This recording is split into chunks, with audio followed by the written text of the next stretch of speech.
नीतीश कुमार की education BTech engineering in electrician है। JP आंदोलन में भाग लेने के बाद ये सक्रिय राजनीति में आ गए और इन्होंने सन 1984 में पहली बार विधानसभा का इलेक्शन लड़ा और विजयी घोषित हुए।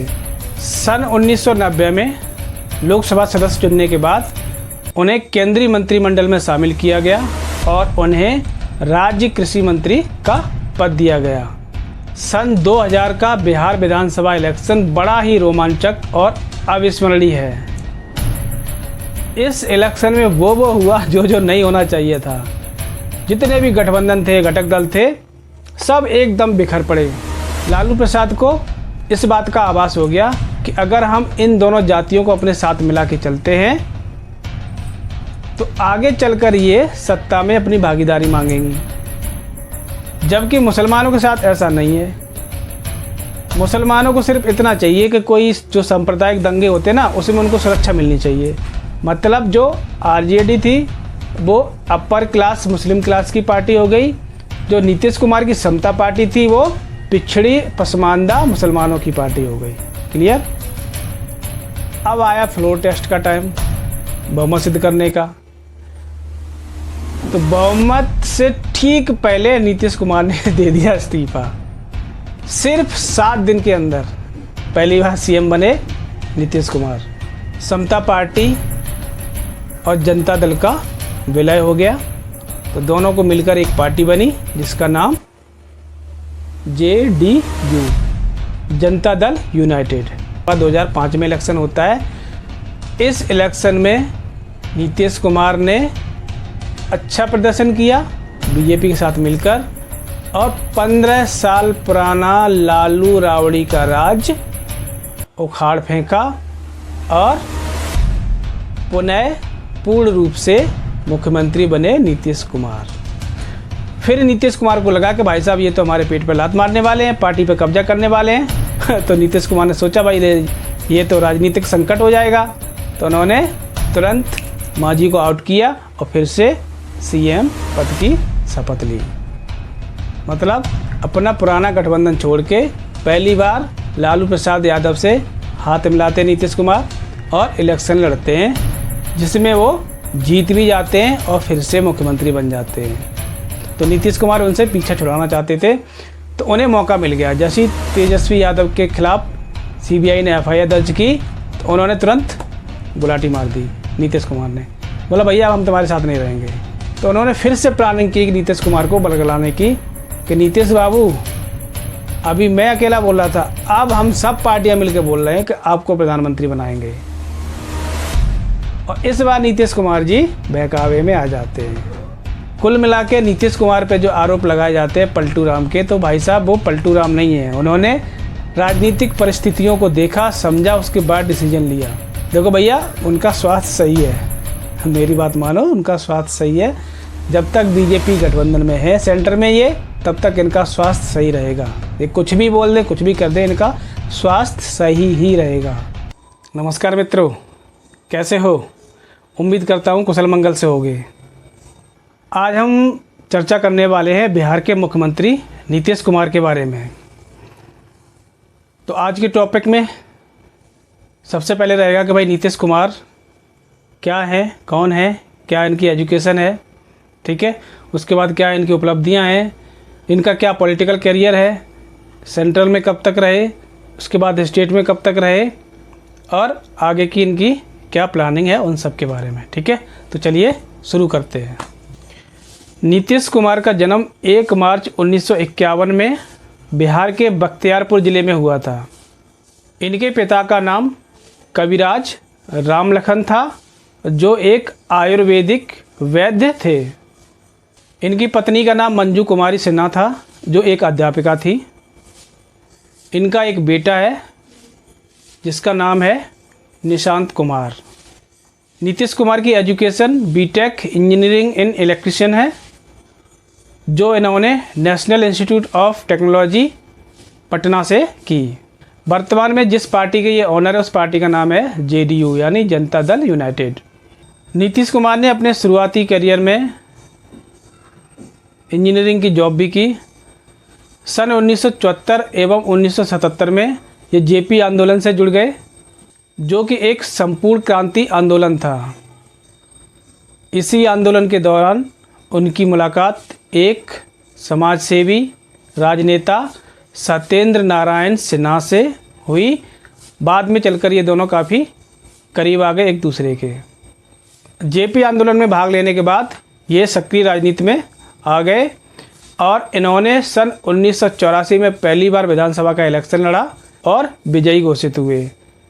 सन 1989 में उन्हें बिहार जनता दल का सचिव नियुक्त किया गया और इसी वर्ष यानी सन 1989 में वो बाढ़ लोकसभा सीट से चुनाव लड़े और वहाँ से विजयी घोषित हुए और पहली बार 9वीं लोकसभा के सदस्य बने। सन 1990 में लोकसभा सदस्य चुनने के बाद उन्हें केंद्रीय मंत्रिमंडल में शामिल किया गया और उन्हें राज्य कृषि मंत्री का पद दिया गया। 1991 के लोकसभा इलेक्शन में वो दोबारा से फिर से चुन के आते हैं और इसी वर्ष उन्हें जनता दल का राष्ट्रीय सचिव नियुक्त किया जाता है। साथ ही साथ संसद में भी उन्हें जनता दल का उपनेता भी चुना जाता है। उसके बाद 1998 से लेकर 1999 तक उन्हें फिर से केंद्रीय मंत्रिमंडल में शामिल किया गया कुछ समय के लिए, जिसके दौरान उन्हें केंद्रीय रेल एवं भूतल परिवहन का विभाग दिया गया था। अगस्त 1999 में एक रेलवे दुर्घटना होती है गए साल में, ठीक है, तो वो उस घटना की जिम्मेदारी लेते हुए रेल मंत्री पद से इस्तीफा दे देते हैं नीतीश बाबू। तो ये तो हो गई उनकी सेंट्रल पॉलिटिक्स। अब आते हैं इनकी स्टेट पॉलिटिक्स में। इधर नीतीश कुमार सेंट्रल में अपनी पॉलिटिक्स कर रहे थे, उधर बिहार में लोकल पॉलिटिक्स में लालू प्रसाद छाए हुए थे। तो जो 1999 में लोकसभा का इलेक्शन हुआ था उसमें बीजेपी प्लस नीतीश कुमार की जो पार्टी थी जनता दल, उसने मिलकर लालू प्रसाद को बहुत बड़ा डेंट दिया। यानी बिहार की टोटल सीटें 342 है, 342, उनमें से उन्होंने 199 सीटों पर या कहीं 199 विधानसभा क्षेत्रों पर बढ़त बनाई, जो रिजल्ट आया था 1999 के लोकसभा इलेक्शन में। तो इससे लालू प्रसाद को बहुत बड़ा डेंट लगा, झटका लगा। अब बीजेपी ने डिसाइड किया कि आने वाले इलेक्शन में नीतीश कुमार को हम स्टेट पॉलिटिक्स का जिम्मा सौंपेंगे और उन्हीं के दम पर स्टेट इलेक्शन लड़ेंगे, क्योंकि लालू और राबड़ी का शासन उस समय बहुत लंबे समय से चल रहा था लगभग, तो उसको कोई डिगा नहीं पा रहा था, ठीक है। ऐसा कोई पॉलिटिशियन नहीं था जो लालू और राबड़ी को टक्कर दे सके। तो जो लोकसभा में बीजेपी और जनता दल को बढ़त मिली, तो उसके दम पर उन्होंने निश्चय किया कि आने वाले आगामी इलेक्शन में, विधानसभा के आने वाले इलेक्शन में हम लालू प्रसाद और राबड़ी को उखाड़ फेंकेंगे। बिहार में जो लालू प्रसाद अपनी सरकार चला रहे थे वो कांग्रेस के सपोर्ट से चला रहे थे और जो कम्युनिस्ट पार्टी हैं उनके सपोर्ट से चला रहे थे। तो सन 2000 में लालू का नाम चारा घोटाले में आता है, जिसकी वजह से कांग्रेस आरजेडी से अलग हो जाती है, मतलब लालू प्रसाद यादव से अलग हो जाती है और सेपरेट इलेक्शन लड़ने का ऐलान कर देती है सन 2000 में। कांग्रेस के जाने के बाद आरजेडी के पास ऐसा कोई विकल्प नहीं बचता जिसके साथ वो गठबंधन में लड़े। फिर भी उसने जो कम्युनिस्ट पार्टियां थीं जिनका कोई वजूद नहीं था, ख़त्म हो चुका था, उनको साथ में लेकर लालू प्रसाद यादव ने सन 2000 का विधानसभा इलेक्शन लड़ा। सन 2000 का बिहार विधानसभा इलेक्शन बड़ा ही रोमांचक और अविस्मरणीय है। इस इलेक्शन में वो हुआ जो नहीं होना चाहिए था। जितने भी गठबंधन थे, घटक दल थे, सब एकदम बिखर गए। चाहे वो कांग्रेस का खेमा हो, चाहे वो एनडीए का खेमा हो। कांग्रेस जो लालू प्रसाद के गठबंधन में थी, उसने लालू प्रसाद से नाता तोड़ दिया क्योंकि लालू प्रसाद का नाम चारा घोटाले में आ गया था, ठीक है। तो लालू प्रसाद की अब मजबूरी फंस गई कि वो किसके साथ इलेक्शन लड़े, क्योंकि अकेले दम पर इलेक्शन लड़ना उनके लिए जीतना मुश्किल था। तो उन्होंने जो घिसे पिटे कम्युनिस्ट पार्टियां थी उन्हीं के साथ गठबंधन करके लड़ने का फैसला किया, ठीक है। मतलब लालू प्रसाद यादव और उनकी जो मुख्य सहयोगी पार्टी कांग्रेस अलग हो गई। अब आते हैं एनडीए में। एनडीए में जो समता पार्टी थी नीतीश कुमार की, रामविलास पासवान की पार्टी थी लोक जनशक्ति, और बीजेपी, इन तीनों में भी बिखराव आ गया, यानी मनमुटाव आ गया। लालू प्रसाद ने जिस हिसाब से सीटों का डिस्ट्रीब्यूशन किया था अपनी सहयोगी पार्टियों के साथ, यानी कम्युनिस्ट पार्टियों के साथ, तो उन्होंने सारा समीकरण बिगाड़ दिया था नीतीश कुमार का। तो नीतीश कुमार ने क्या किया, उन्होंने कहा कि जो शरद यादव हैं उनकी पार्टी और जो रामविलास पासवान है उनकी पार्टी, उन दोनों से उन्होंने नाता तोड़ लिया। कह दिया भाई तुम लोग आप सेपरेट हो, अपना अलग अलग इलेक्शन लड़ो। ठीक है, इतना ही नहीं, बीजेपी जो उनकी प्रमुख सहयोगी पार्टी थी उसके बीच भी इनकी अनबन हो गई। ठीक है, तो जब इलेक्शन हुआ तो कुछ सीटों पर जो समता पार्टी की थी, कुछ सीटों पर जो समता पार्टी की थी वहाँ बीजेपी ने अपने कैंडिडेट उतार दिए, और वही सेम हाल समता पार्टी ने किया कि बीजेपी की कुछ सीटों पर समता पार्टी ने अपने कैंडिडेट उतार दिए। तो मतलब सब में क्लैश फंस गया, और जिसका परिणाम बहुत ही खतरनाक साबित हुआ इलेक्शन में। ठीक इसी इलेक्शन से पहले जाति समीकरण और धार्मिक समीकरण, इसका भी मतलब पेच फंस गया। उस समय लालू प्रसाद यादव के साथ सारे मुस्लिम हुआ करते थे, तो मुस्लिमों में एक जागरूकता आई कि लालू प्रसाद यादव सिर्फ जो उच्ची कोटि के मुस्लिम हैं, उच्ची कोटि का मतलब सैयद, शेख और पठान, उन्हीं का भला कर रहे हैं या उन्हीं की बात सुन रहे हैं। ठीक है, बाकी के जो पिछड़ा हुआ मुसलमान है जिसको पसमानदा बोलते हैं, उनके बारे में कुछ नहीं सोच रहे हैं। तो मतलब उनको इग्नोर किया जा रहा है लालू प्रसाद यादव के द्वारा।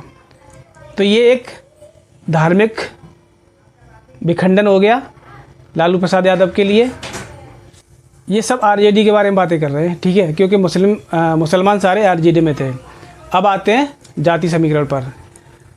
कुर्मी और कोयरी, ये दो जातें, उनको कज़न बोलते हैं। ठीक है, ये दोनों जातियां आपस में भाई बहन इनको बोलते हैं। तो इन दोनों जातियों पर भी एक विवाद खड़ा हो गया। लालू प्रसाद को इस बात का आभास हो गया कि अगर हम इन दोनों जातियों को अपने साथ मिला के चलते हैं तो आगे चलकर ये सत्ता में अपनी भागीदारी मांगेंगी, जबकि मुसलमानों के साथ ऐसा नहीं है। मुसलमानों को सिर्फ इतना चाहिए कि कोई जो सांप्रदायिक दंगे होते हैं ना, उसमें उनको सुरक्षा मिलनी चाहिए। दंगे करने के लिए तैयार होते या नहीं होते वो अलग बात है, लेकिन जो दंगों के बाद फिर जो पुलिस कार्रवाई होती है ना, तो उस पर रोक लगाई जाए, उससे उनको संरक्षण मिले।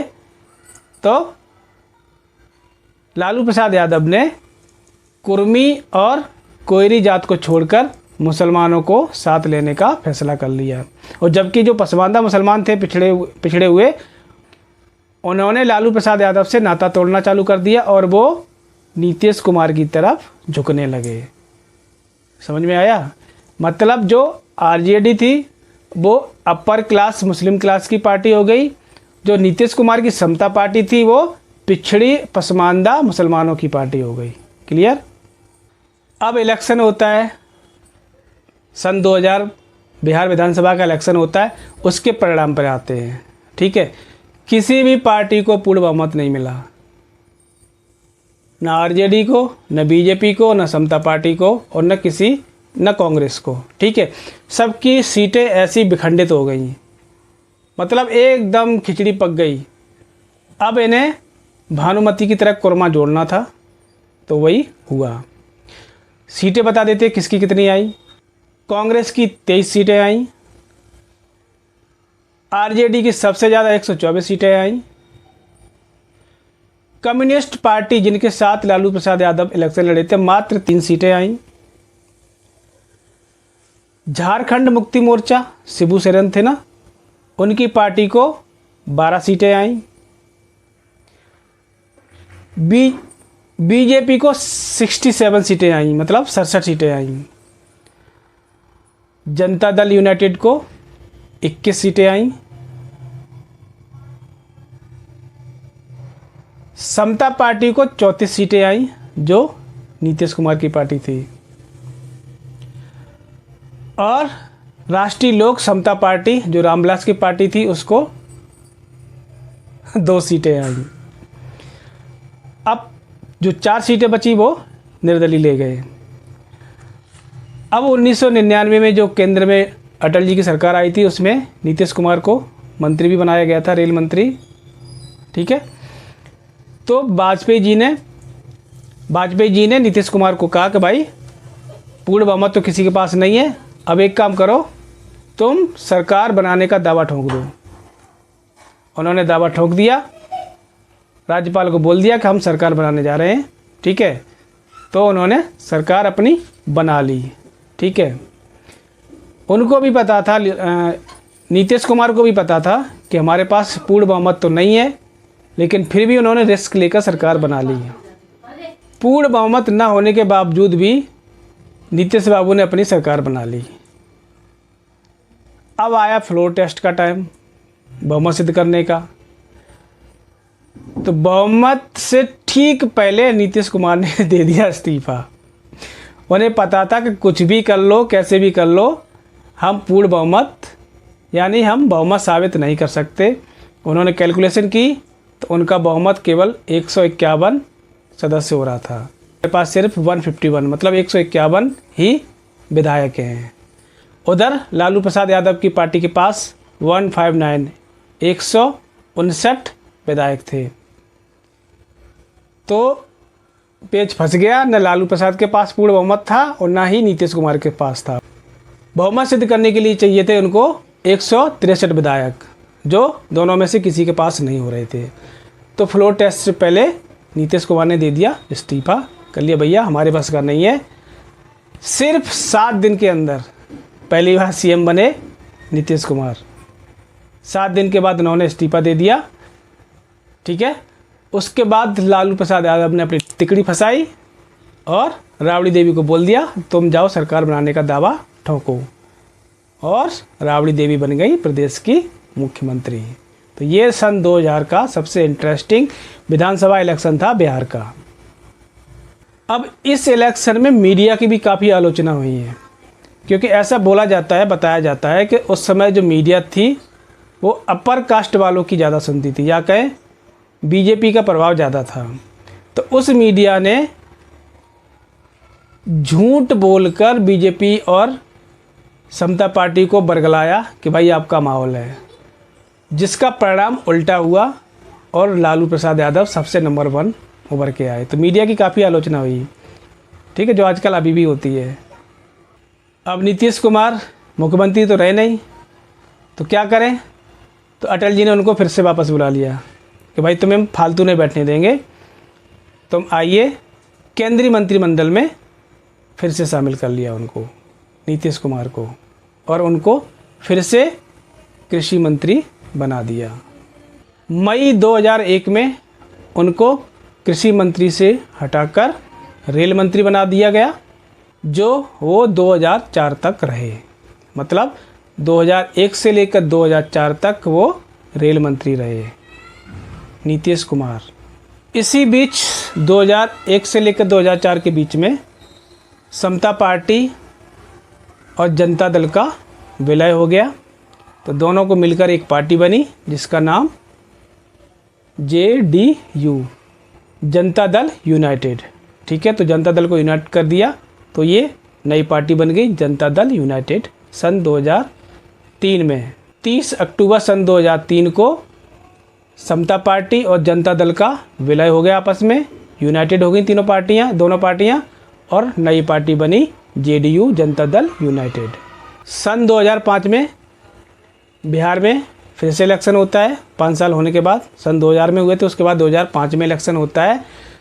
इस इलेक्शन में नीतीश कुमार ने अच्छा प्रदर्शन किया बीजेपी के साथ मिलकर, और 15 साल पुराना लालू राबड़ी का राज उखाड़ फेंका और पुनः पूर्ण रूप से मुख्यमंत्री बने नीतीश कुमार। तो सन 2005 में जब वो आए, तो उससे पहले बिहार में जंगल राज बोला जाता है कि बहुत ही जंगल राज था। किडनैपिंग, लूटपाट, मर्डर, माफिया, इन सब चीज़ों से बिहार ग्रस्त था। तो आते ही सबसे पहले नीतीश कुमार ने कानून व्यवस्था सही की और विकास कार्यों पर योगदान दिया, जो कि बिहार में दिखा भी सन 2005 से लेकर सन 2010 तक। उनके विकास के बल पर पुनः 2010 में इलेक्शन होता है और वो फिर से चुन के आते हैं और मुख्यमंत्री बनते हैं बिहार के नीतीश कुमार। 2010 के बाद फिर केंद्र में इलेक्शन होता है 2014 में, जब Modi ji prime minister candidate होते हैं। तो उस इलेक्शन में बीजेपी सब जगह अच्छा प्रदर्शन करती है, ठीक है, लेकिन बिहार में जेडीयू का अच्छा प्रदर्शन नहीं रहता है, जिसकी जिम्मेदारी नीतीश कुमार खुद लेते हैं और मुख्यमंत्री पद से इस्तीफा दे देते हैं और अपने एक सहयोगी साथी जीतन राम मांझी को मुख्यमंत्री बना देते हैं। 17 मई 2014 को नीतीश कुमार इस्तीफा देते हैं और जीतन राम मांझी को मुख्यमंत्री बना देते हैं। जीतन राम मांझी की उस समय एज 68 ईयर्स थी, 68 साल के थे जीतन राम मांझी। लेकिन जैसे ही जीतन राम मांझी मुख्यमंत्री बने तो शुरू में तो वो सही चले, नीतीश कुमार के कदमों पे चले, उनको फॉलो किया, लेकिन बाद में फिर उनकी महत्वाकांक्षाएं जाग गई। फिर नीतीश कुमार को लगा कि भाई साहब ये तो हमारे पेट पर लात मारने वाले हैं, पार्टी पे कब्जा करने वाले हैं तो नीतीश कुमार ने सोचा भाई ये तो राजनीतिक संकट हो जाएगा, तो उन्होंने तुरंत मांझी को आउट किया और फिर से सीएम पद की शपथ ली। ये फरवरी 2015 की बात है। जीतन राम मांझी को सीएम पद से हटाने के बाद स्वयं मुख्यमंत्री बनते हैं दोबारा से, और साथ ही साथ आने वाले इलेक्शन में वो एनडीए से अलग हो जाते हैं और लालू प्रसाद से हाथ मिला लेते हैं। मतलब अपना पुराना गठबंधन छोड़ के पहली बार लालू प्रसाद यादव से हाथ मिलाते हैं नीतीश कुमार और इलेक्शन लड़ते हैं, जिसमें वो जीत भी जाते हैं और फिर से मुख्यमंत्री बन जाते हैं। 10 अप्रैल 1916 को उनको जेडीयू का राष्ट्रीय अध्यक्ष चुन लिया जाता है। अब आता है लोकसभा का 2019 का इलेक्शन। तो 2019 के इलेक्शन में लालू प्रसाद यादव और उनके कुछ साथी सहयोगी नीतीश कुमार को हवा भरते हैं, या नीतीश कुमार में हवा भरते हैं, या उन्हें समझाते हैं कि भाई मोदी कैसे प्रधानमंत्री बन सकता है, मोदी से ज़्यादा तो काबिल आप हो, आपके पास एक्सपीरियंस भी है, सुशासन का आपके पास टैग भी है, तो आप भी तो प्रधानमंत्री बन सकते हो। तो इन्होंने नीतीश कुमार को चढ़ाना चालू कर दिया लालू प्रसाद यादव ने कि अब की बार हम आपको प्रधानमंत्री पद का उम्मीदवार घोषित करते हैं, आप प्रधानमंत्री पद की दावेदारी पेश करो। 2019 के इलेक्शन से पहले तब नीतीश कुमार का दिमाग थोड़ा ठीक चल रहा था, तो उन्हें पता था कि मोदी जी ने जो 5 साल में काम किए तो इससे उनकी लोकप्रियता काफ़ी हद तक हुई है, और मोदी जी ने जो 13 साल काम गुजरात में किया था वो भी बिहार की तुलना में काफ़ी अच्छा है, मतलब काफ़ी अच्छा है। तो नीतीश कुमार समझते थे कि भाई मोदी से हमारी कंपेयर बिल्कुल नहीं है, तो उन्होंने बोल दिया कि भैया हम प्रधानमंत्री पद की रेस में नहीं है, हम उसके कैंडिडेट नहीं बनेंगे, हम बिहार में ही ठीक है यहाँ के मुख्यमंत्री। तो कुल मिला के लालू प्रसाद यादव के सपनों पर पानी फिर गया, क्योंकि उनका मानना था कि जब तक नीतीश बाबू बिहार में रहेंगे उनके बेटे का भला नहीं हो सकता है, तेजस्वी यादव मुख्यमंत्री नहीं बन सकते हैं। तो उन्होंने चाल चली नीतीश कुमार के ऊपर, कहा आप सेंट्रल में जाइए, आपके पास योग्यता है, एक्सपीरियंस है और आपके पास कोई भ्रष्टाचार का आरोप भी नहीं है, साफ सुथरी छवि है आपकी, तो आप प्रधानमंत्री के लिए जाइए। लेकिन नीतीश कुमार उसमें समझदार थे, या कहें समझदारी दिखाई, उन्होंने इसके लिए मना कर दिया, ठीक है। और ये सब घटनाएं घट रही थी 2017 में, ठीक है। तो 2017 से ही इन लोगों ने भूमिका बनाना चालू कर दिया। उस समय वो आरजेडी के साथ में गठबंधन में थे नीतीश कुमार। अब क्या होता है, 26 जुलाई 2017 को तेजस्वी यादव के खिलाफ सीबीआई एक एफआईआर दर्ज करती है। तो जैसे ही एफआईआर दर्ज होती है तो नीतीश कुमार तक में बैठे थे कि भाई हमें मौका मिले, हम यहाँ से कूद जाएँ, क्योंकि नीतीश कुमार उनके साथ काम नहीं कर पा रहे थे। लालू यादव का जो बैकग्राउंड रहा ना पीछे का, तो वो बैकग्राउंड पीछा नहीं छोड़ता आपका अतीत, तो वही उनका फिर से माफिया राज, गुंडागर्दी, लूट खसोट चालू हो गई थी। तो नीतीश कुमार उनसे पीछा छुड़ाना चाहते थे। तो उन्हें मौका मिल गया। जैसे ही तेजस्वी यादव के खिलाफ सीबीआई ने एफआईआर दर्ज की तो उन्होंने तुरंत गुलाटी मार दी। नीतीश कुमार ने बोला भैया हम तुम्हारे साथ नहीं रहेंगे, हम तो जा रहे छोड़ के। और नीतीश बाबू ने आरजेडी से गठबंधन तोड़ दिया, मुख्यमंत्री पद से इस्तीफा दे दिया और कुछ ही घंटे बाद वो जाके बीजेपी में शामिल हो गए, या कहें बीजेपी के साथ गठबंधन कर लिया। और उसी दिन उन्होंने फिर से नए मुख्यमंत्री के रूप में शपथ ले ली नीतीश कुमार ने।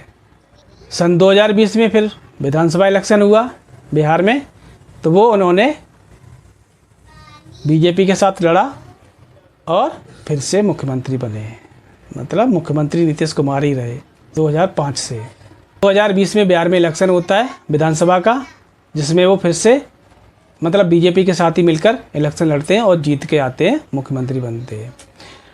अब बिहार इलेक्शन के बाद नंबर आता है सेंट्रल इलेक्शन का, लोकसभा का, जो कि 2024 में होना था। अब लालू के फिर से चुल्ल मची, लालू का फिर से खुरापाती दिमाग चलना चालू हुआ। उन्होंने कहा साला ये तो हट ही नहीं रहा है, मुख्यमंत्री यही बन रहा है, साला हमारे बेटवा का क्या होगा, सत्यानाश कर देगा। जब तक ये मैं जिंदा रहूँगा तब तक तो सीएम बन नहीं पाएगा। अपने जीते जी कुछ कर देते हैं, हमारे जाने के बाद पता नहीं है तेजस्वी यादव कुछ कर पाएंगे कि भी नहीं कर पाएंगे। तो उन्होंने फिर से वही राग अपना चालू कर दिया, नीतीश कुमार को पंप देना।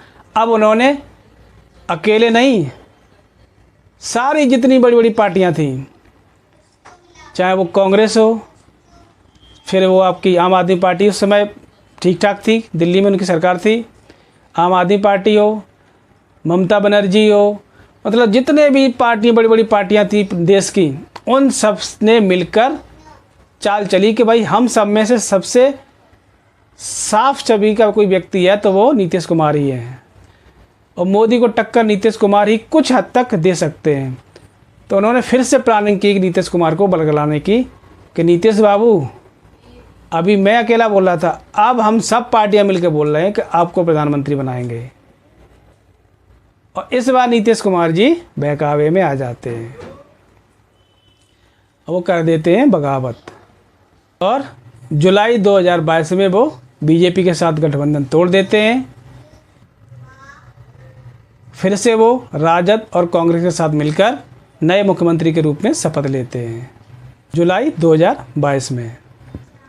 अब नीतीश कुमार ने मिलकर महागठबंधन तो बना लिया, जिसकी रैलियां भी हुई, पटना में हुई, दिल्ली में हुई, मुंबई में हुई। अब नीतीश कुमार को तोड़ने के बाद कांग्रेस तो बड़ी शातिर है, कांग्रेस ने अपना गेम खेलना चालू कर दिया। कांग्रेस के टॉप लीडर तो कुछ बोल नहीं रही थी, लेकिन जो उनके छोटे भैया नेता थे उन्होंने बोलना चालू कर दिया कि प्रधानमंत्री तो राहुल जी ही होने चाहिए, इस देश के सबसे पुरानी पार्टी है, सबसे बड़ी पार्टी है, तो फिर मौका तो राहुल जी को ही मिलना चाहिए। ये नीतीश कुमार कहाँ से प्रधानमंत्री बन सकते हैं गांधी फैमिली के होते हुए। जिस गठबंधन में कांग्रेस हो, उस गठबंधन का कोई व्यक्ति बोल दे कि उसकी पार्टी का नेता प्रधानमंत्री बनेगा, ये पॉसिबल है? असंभव है। तो फिर कांग्रेस ने चाल चलना चालू कर दी और नीतीश कुमार को इग्नोर करना चालू कर दिया। इन्होंने जो इंडिया अलायंस बनाया, INDIA, इसके लिए भी नीतीश कुमार ने मना किया था कि भाई ये अलायंस गलत बना रहे, आप देश के नाम पे नहीं बनना चाहिए। और दूसरी बात, इसमें NDA शामिल है इंडिया में तो उसमें पहले से ही NDA शामिल है, तो ये गठबंधन का नाम सही नहीं है। लेकिन नीतीश कुमार को इग्नोर किया गया। जहाँ जहाँ पोस्टर थे, वहाँ जहाँ जहाँ रैलियाँ होती थी, वहाँ वहाँ नीतीश कुमार का नाम हटा दिया, उनकी जगह बाकी बड़े नेताओं को शामिल कर लिया गया, उनके पोस्टर लगाए गए।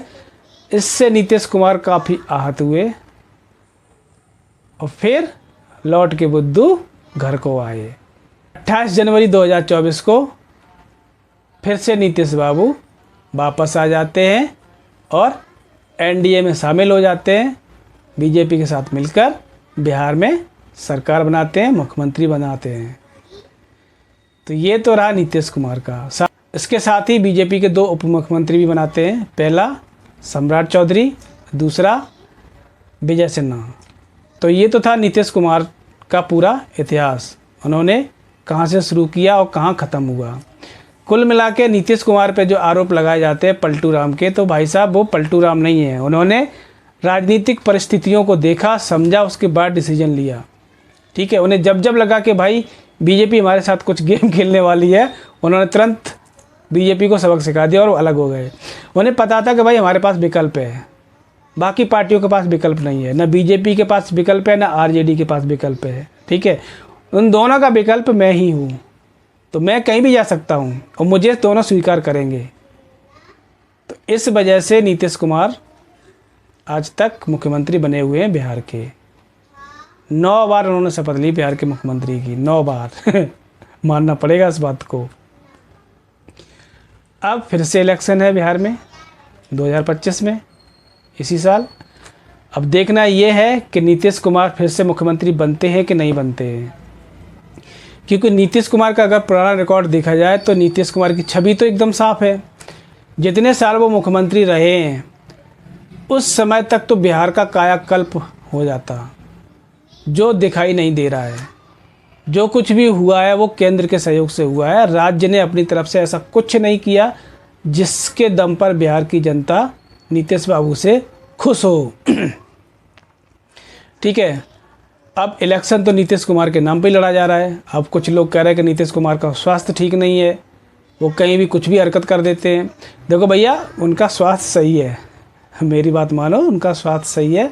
जब तक बीजेपी गठबंधन में है सेंटर में ये, तब तक इनका स्वास्थ्य सही रहेगा। ये कुछ भी बोल दें, कुछ भी कर दें, इनका स्वास्थ्य सही ही रहेगा। ठीक है, तो जो आगामी इलेक्शन बिहार का है उसमें नीतीश कुमार का चेहरा ही होगा मुख्यमंत्री पद के लिए। हाँ, वो कभी कभार स्टेज पे ऐसी हरकतें कर देते हैं, मतलब बचपना कर देते हैं, क्योंकि 60 साल के बाद आदमी सटिया जाता है, नॉर्मल आदमी। लेकिन नेता 70 साल के बाद थोड़ा सटियाना चालू होते हैं, उनको 10 साल का एवरेज मिल जाता है। ठीक है, तो नीतीश कुमार जब विधानसभा में बोलते हैं तो तुमने देखा एकदम एक्यूरेट बोलते हैं। वो एक बात को छोड़ कर, जिसमें वो तब लालू जी के साथ थे, तो वो पानी आने वाली बातें कर दी थी उटपटांग। ठीक है, पता नहीं कहाँ से उनके दिमाग में उपज आ गई थी। ठीक है, तो वो उस समय पता नहीं क्या उनके अंदर केमिकल लोचा कभी कभी हो गया था। ठीक है, लेकिन बाकी अभी जो विधानसभा में बोलते हैं वो सही बोलते हैं, कोई दिक्कत नहीं है, स्वस्थ हैं। ठीक है, देखते हैं। इलेक्शन तो नीतीश कुमार के नाम से लड़ा जाता है। अब डिपेंड करता है कि बीजेपी की कितनी सीटें आती हैं और नीतीश कुमार की कितनी सीटें आती हैं, वो डिसाइड करेगा कि मुख्यमंत्री कौन बनता है। लेकिन बीजेपी कोशिश करेगी कि नीतीश कुमार ही मुख्यमंत्री रहें, क्योंकि नीतीश कुमार का कोई भरोसा नहीं है। अगर नीतीश कुमार की सीटें कम भी आई ना और बीजेपी ने अपना मुख्यमंत्री पेश कर दिया तो कब नीतीश कुमार की सनक जाए पता नहीं है। केंद्र की सरकार बैसाखियों पे चल रही है, तो बीजेपी ऐसा रिस्क नहीं लेना चाहती है। मोदी जी को अपनी महत्वाकांक्षा पूरी करनी है, जो उनके विजन है उनको पूरा करना है। उसके लिए जेडीयू का समर्थन और चंद्रबाबू नायडू की पार्टी का समर्थन बहुत ज़रूरी है। ठीक है, उम्मीद करता हूँ आप लोगों को ये विश्लेषण पसंद आया होगा। अगर पसंद आया हो तो लाइक कर देना, शेयर कर देना वीडियो को और चैनल को सब्सक्राइब कर देना। ठीक है, नमस्कार, जय हिंद, जय भारत, वंदे मातरम।